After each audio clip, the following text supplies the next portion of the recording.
Alright, bonjour mesdames et messieurs, welcome to Digital World Citizen. Ici, on voit le monde d'une façon plus spirituelle, plus ésotérique pour les nouveaux changements qui s'en viennent.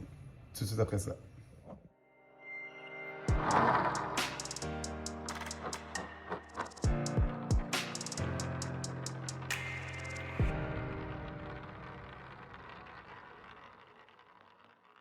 Alright, grande nouvelle, Russell Brand, acteur comédien, qui vient de se faire démonétiser. Je ne sais pas s'il s'est fait canceller complètement de YouTube pour des dites allégations de sexuelles contre une fille de 16 ans il y a 10 ans. Donc, ça fait 10 ans qu'il s'est peut-être produit quelque chose.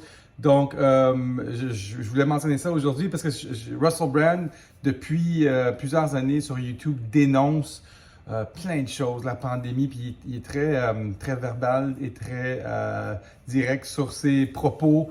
Il passe sur des émissions américaines et je l'ai vu dernièrement sur une émission américaine, il disait Pfizer a fait 1000 dollars ou 1 million de dollars par minute. Donc, ils disent les compagnies pharmaceutiques qui se sont enrichies sur la pandémie. Et il dénonce toujours plein de choses. Et moi, lui, il s'est fait démonétiser. Et comme vous le savez, nous aussi, on est démonétisé avec un channel qui a obtenu même pas 6 millions de vues dans les derniers 2 ans. On se fait démonétiser parce qu'on ne dit pas la même chose que l'Organisation mondiale de la santé ou les gouvernements. Donc, même les petits channels se font démonétiser, mais les Russell Brand, eux contestent leur démonétisation avec des avocats et des avocats spécialisés sur YouTube qui contestent des fois quand tu reçois des strikes ou des avertissements, eux ils les contestent avec des avocats spécialisés et c'est pour ça que son channel a duré tellement longtemps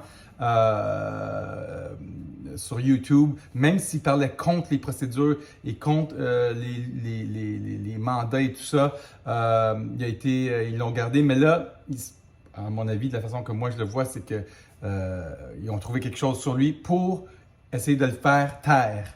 Et c'est mon avis personnel là-dessus. Parce qu'il y a beaucoup de followers. C'était un gros channel, je pense 5 ou 6 millions de followers, qui est énorme. C'est un gros channel.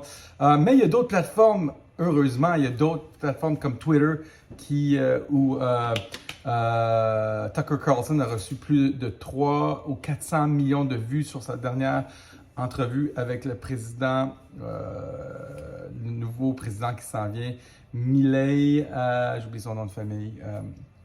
Donc, juste pour dire que c'est pas fini pour lui, et on va en entendre parler, et il peut contester aussi sa démonétisation, le fait qu'il soit déplatformé sur YouTube. Je pense qu'il va peut-être pouvoir contester ça, mais c'est l'opinion publique, hein, il essaie de détruire sa réputation.